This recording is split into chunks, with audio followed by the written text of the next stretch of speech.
Richician!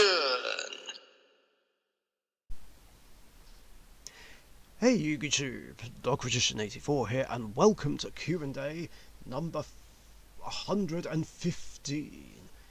Let's kick this off. So the first three questions are actually from Gungner this time. One, what are your thoughts about the Asian English exclusive Dark Magician and Blue Eyes structure decks? There we go, there's the question. Well,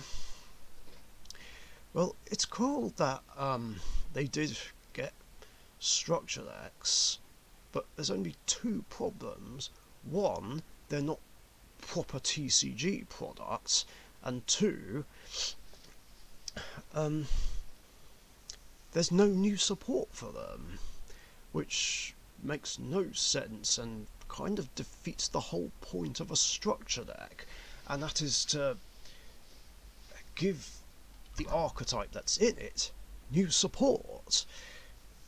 So I don't know what the deal is there. But then again, it might not necessarily be much of a bad thing, even though these are more like starter decks than structure decks. Because, well, as much as I love Dark Magician and Blue Eyes White Dragon, and even though they're the faces of Yu-Gi-Oh!, they've got enough support already, so I'm not that bothered about it. Well, of course, I would still like those made-up Dark Magician fusions to be real things. Korean Magician and Archfiend Magician. For more information on those, check out my top 10 video, cards I would like to see made into real cards. But yeah, other than that, it's fine. Although I'm sure everyone would love a common Magician's Souls, because apparently, despite the reprints it's had, it's still expensive and hard to get. I mean, I couldn't tell you what the value of it is now. But anyway, yeah, those are my thoughts. 2. How did you like my movie? What did you like and what didn't you like at all? Well, I can't think of anything that I didn't like. I mean, it was great, and I did enjoy it, and I didn't expect the way the whole thing ended.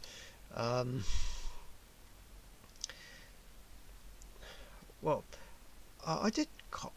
I hope I'm not spoiling anything by mentioning it. So, for those who haven't seen his movie yet, spoiler alert. Go watch the movie first, and then come back to this Q&A.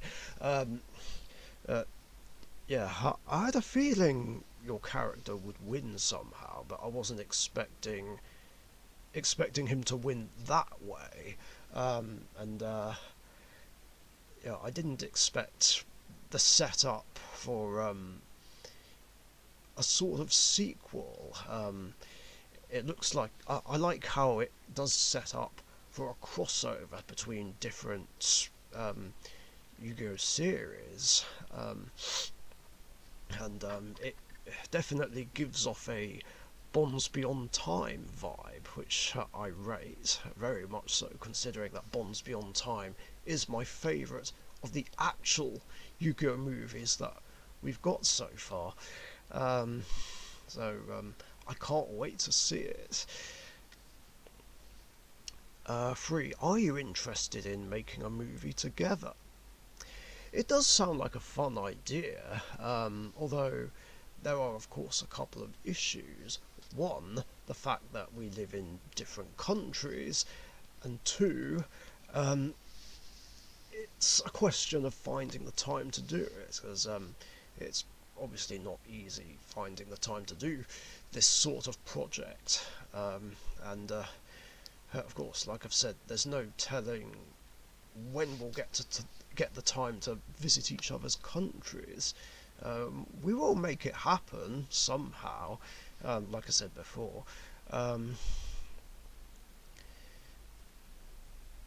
But yeah, making a movie together sounds easier said than done.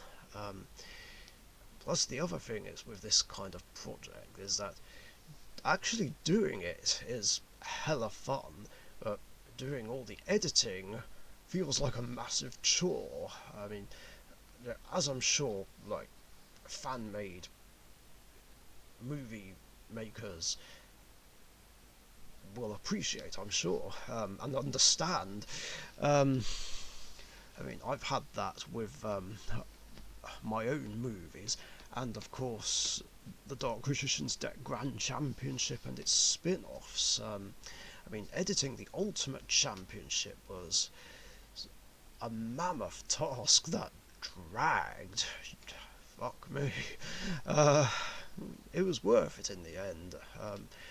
Yeah, of course, it's always worth it in the end, and the result is always absolutely fantastic. Um, but I do like the idea of us making a movie together all the same. Uh, Maybe it could be something different, or maybe it could be some sort of cool crossover where our movie franchises, so to speak, collide. Um, that would be a great way for our channels to collaborate, actually. We'll see what we can do. Next question is from Pikachu U5 Ru. Unless, of course, it's simply meant to just be Pikachu, so apologies if I get the name wrong. Can you recommend a starter deck for me? I haven't played since Yu-Gi-Oh! GX. Well, if you haven't played since then, you have 15 years of catching up to do.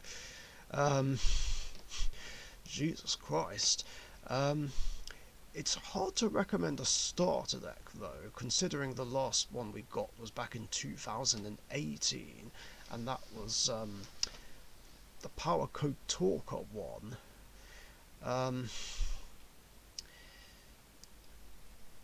And obviously this was the time when we were in Master Rule 4, where extra deck monsters had to go to the extra monster zone. And now we're in Master Rule 5, so and now it doesn't matter what zone fusions, synchros, and exceeds go to. I mean, that's really the only difference in the rules. I mean, the rule book from that structure deck will be a bit out of date, not that much though. The only difference now is, like I said, you can play fusions, synchros, and exceeds in either the main monster zone or the extra monster zone. But pendulums and links that are summoned from the extra deck still have to go to the extra monster zone. Unless, of course, there is a link monster there already with multiple arrows pointing downwards to certain main monster zones. But yeah, rather than a starter deck, I would recommend any of the structure decks that we got over the last 3 years. In fact, you could get hold of one, look at the cards, just learn the rules, and just figure out how the deck works, or even get 2 or 3 copies and make a proper deck out of them. And then once you've mastered that, you can add support cards from other sets that support what's in that structure deck. So yeah, that's a good place to start, like both for new players and returning players, and then depending on which structure deck you get, at least you can learn the updated rules and learn all the different summoning mechanics, and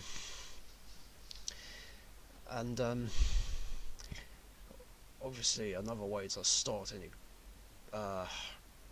to get hold of trades or potential support for these archetypes. Megatins are recommended. I know Cyber Knight mentions that a lot, but yeah, that is the best advice I can give you or any other returning player. So yeah, definitely pick up any of the structure decks that we got over the last 3 years and just see where it goes from there. Um, Next two questions are from Matt and Alison Welch. 1. Since January 2011, they have been doing live action duels with voice actors from the Yu-Gi-Oh anime. I thought it was July that year, but oh well. Out of all the duels so far, which one is your favourite? My favourite is Yugi vs Astral, and Alison's favourite is Kaiba vs Joey. Honestly, my personal favourite would have to be the very first one they ever did, which was Yugi versus Yusei, for a number of reasons. One, I love it when two protagonists go head to head. In fact, there's still protagonist matchups that I really want to see. I want to see Jaden versus Yusei, or Yuma or Yuya, or Playmaker. I want to see Yusei against Yuma or Playmaker.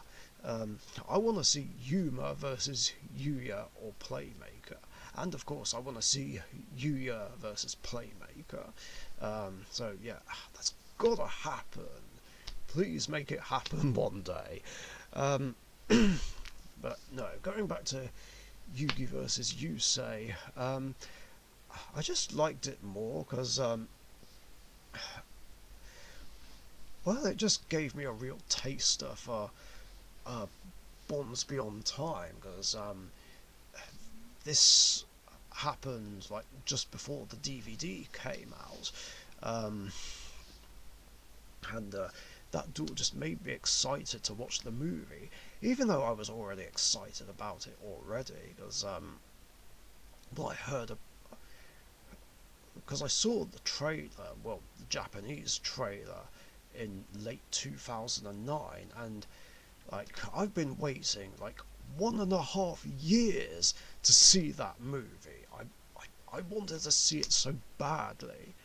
Um, the other thing but going back to the actual duels themselves, I liked it more because they only used cards that the characters actually used in the anime, which is what I just liked the most. Whereas from Kaiba versus Joey onwards, the characters used cards that they don't even play. Like for instance, Kaiba had Alexandrite Dragon, which didn't even exist in the Duel Monsters era. So I wasn't really a fan of that, personally. Um,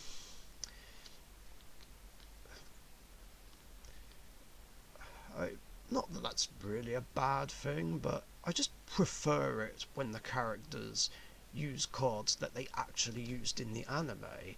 Whereas, like I said, from Kaiba versus Joey onwards, um, they were using cards that they either don't actually use, or cards that or newer cards that supported their respective archetypes.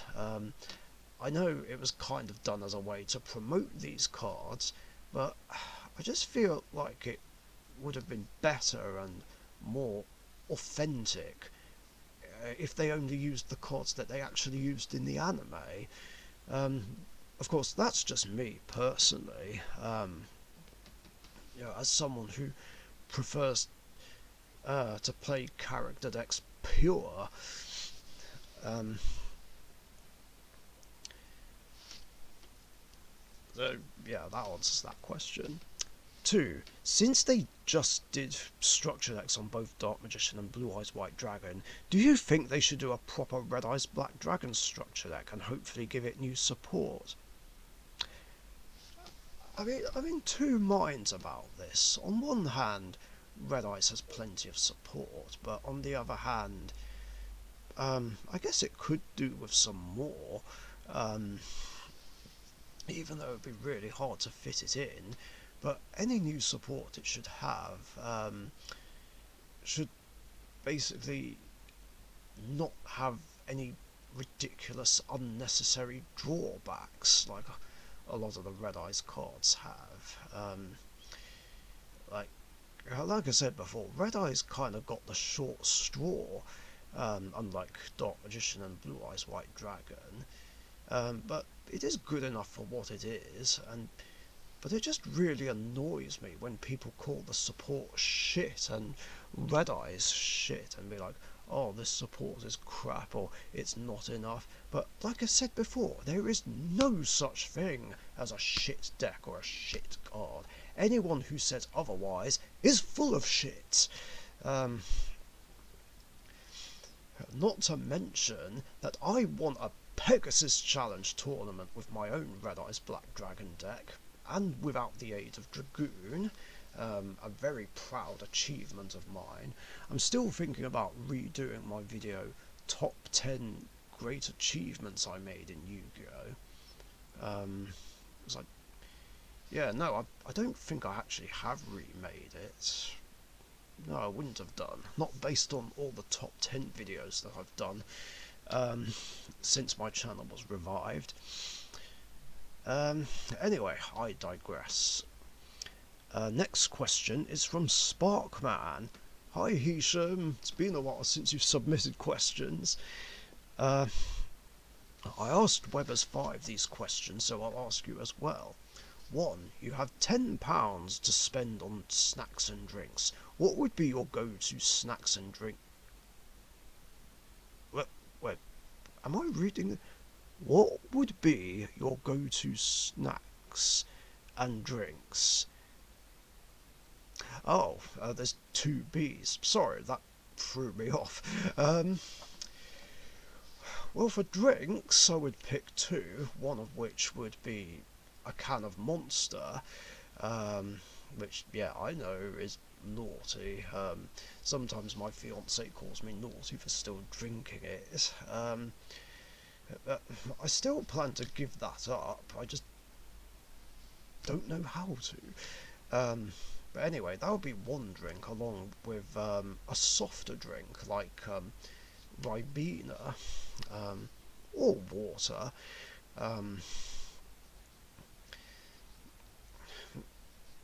Just so I have nothing too fizzy or dry. As for snacks, actually, how much would I have spent so far? I know typically from where I usually get Monster from, it's usually £1.65, and I think bottles of Ribena are like £1.25. So that's what, about £3, which leaves me £7 to spend on food. I guess a bag of Sour Patch Kids. I do enjoy eating those. I've developed quite a taste for sour sweets. Not those damn spicy gobstoppers me and Gamer Central and Starlight William Magician had the other day. Like, they were brutal. Like, in fact, they even made my teeth feel really sensitive, which is kind of bad. I'm alright now, though, don't worry. I sorted it out. Anyway, yeah, so I'd get those. I would also get a packet of crisps. I think either a pack of prawn cocktail Walker's crisps or McCoy's crisps, or maybe a packet of Skips or Quavers. I do like any of those. So what's that now? About £5 or close enough to it. And I guess a sandwich. I'd probably get a chicken Caesar, although they'd usually be in Tesco or Sainsbury's or whatever. And I guess a small plastic box of sausage rolls, and small sausages as well. The cocktail sausages, and I think that would be chocolate. I'd probably either get a large bar of chocolates or a multi-pack of chocolates, and I think that'll just about do it. Sounds pretty standard. Um, 2. Here is a Yu-Gi-Oh question. Yu-Gi-Oh has some iconic openings. Which ones are your favourite? In my opinion, the best one has to be the Yu-Gi-Oh GX dub opening. Get your game on! Um, I'll tell you what though, I actually agree with you on that. Because this was tricky to start off with, because I do like the original Yu-Gi-Oh opening, I do like the 5Ds opening, but I feel like I do like the Yu-Gi-Oh GX dub opening even more. And I am talking about the dubs here. It's just definitely more catchy, and that's the main one that pops into my head the most. I don't know how anyone can hate that theme. Like, it's great. Now, the ones for Zexal, Arc 5 and Reigns, I've not heard. Actually, no, that's a lie. I did hear the first Arc 5 opening, and that was really great too, but I haven't heard the other ones otherwise, because I didn't watch the dubs for Zexal, Arc 5 and Reigns. Well, I did see one dubbed Zexal episode, and wasn't really a fan of the voice acting. I don't know, they just didn't feel right. Plus, I kind of lost faith in dubbing after 5Ds, considering that the final season of GX never got dubbed, along with the season 3 finale, nor did they dub a lot of season 2 of 5Ds. I mean, what the hell for, kids? Anyway, yeah, I digress again. Point is, I share the exact same opinion as you. And the last 4 questions are from Starlight William Richician. 1. Who is your favourite video game character? Oh, that's easy. That would be Sonic the Hedgehog.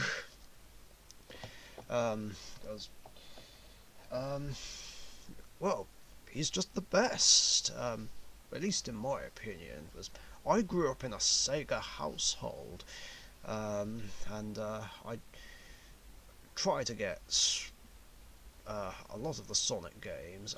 I've not played a lot of the DS ones, like the Sonic Advance ones, which is kind of interesting, but then again, I've been missing out on quite a lot since like 2004 or 5. Like, there's a lot of main console Sonic games that I've not played, like Colors, Secret Rings, and the one with the knights, and the one with that country in the sky. And what was the one that came out in 2016? Sonic Forces, that was it. So, yeah, I've been very behind since Sonic Generations came out. Anyway, I'm digressing again. 2. What is your favourite video game? That is a really, really tricky one to answer. There've been loads since then. I wish I thought about this more a lot sooner. But yeah, there's just a lot of Sonic games that I really liked. Not Unleashed though. Unleashed can suck a dick. Yeah, that's really tricky. I loved a lot of the classic Sonic games. I loved Sonic Adventure. I really loved Generations because it was very nostalgic, and it was a brilliant way to celebrate Sonic's 20th anniversary, and it made up for a lot considering like some Sonic games before weren't really the best. Yeah, some had really awkward camera angles, especially 06 and Unleashed. Of course, that being said, I would much rather play Sonic 06 than Sonic Unleashed any day. Um, and I will still say that Sonic Unleashed was the worst Sonic game ever. Nothing can change my mind on that. I'm sure someone else will agree. I'm amazed I had the patience to complete it, or try to. I mean, Jesus Christ, it made me so angry at times. Ugh. But then again, I also really enjoyed a lot of the Halo games as well. Mainly the first two. I have some favourite levels which I like to play over and over again. Two of which you may have seen me play in two of my older videos, where I played through the city ones, you know, the ones that the two levels that take place on Earth. Yeah, it's so difficult. Actually, Yu-Gi-Oh! Nightmare Troubadour was another big favourite. I would say that that's my favourite Nintendo DS game, without question.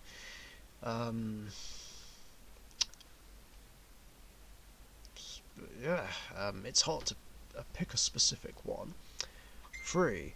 If you got sucked into a video game, what would your weapon of choice be? Well, it depends on which game it is. If it was a shoot 'em up or first person shooter, I would probably say a shotgun or an assault rifle. Most definitely. If it was something like with shall we say more medieval weapons, I'd pick a sword.